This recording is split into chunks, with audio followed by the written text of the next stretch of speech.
është reagim qytetar, jam i zgjedhur qytetar dhe jam veteran i luftës. Gjithçka që më lidh, kam vendosur për herë të parë pas shumë viteve me marrë pjesë në një manifestim, i cili është më shumë reagim i njerëzve të Kosovës. Tani Tirana, si kryeqytet, i ka bashku në protestën e radhës atje. Përballja me drejtësi nuk është as handicap, as turp.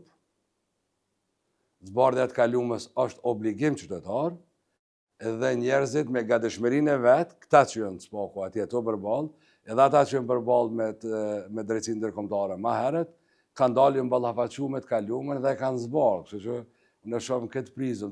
Vonesa, mënyra se si është zhvillu ky proces, mënyra se si Kuvendi i Republikës ka dështu, me lut rolin e vet, sepse ato dhoma specializume i ka themelu Kuvendi i Republikës.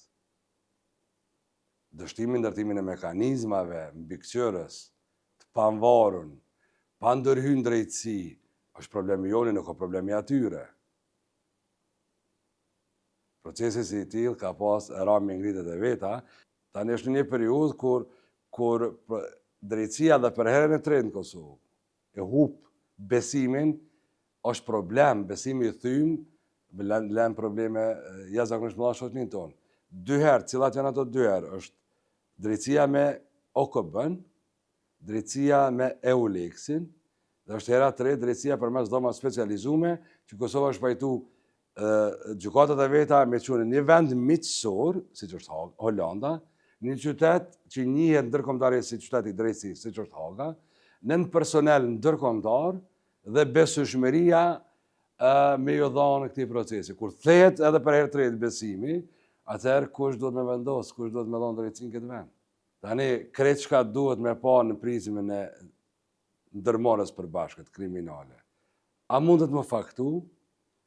Kush dhe çfarë forme faktohet, edhe apo vendoset drejtësi. Në këtë rast, nëse individet kanë pas problem me të kalumën, do të përballen me drejtësi, siç ka ndodhur në disa raste të tjera. Nëse bie kjo akt akuzë e prokurorisë, e që po shihet që është diskredituar begi shumë, atëherë drejtësia mund ta jap fjalën e vet deri në pranverën e vitit të ardhshëm.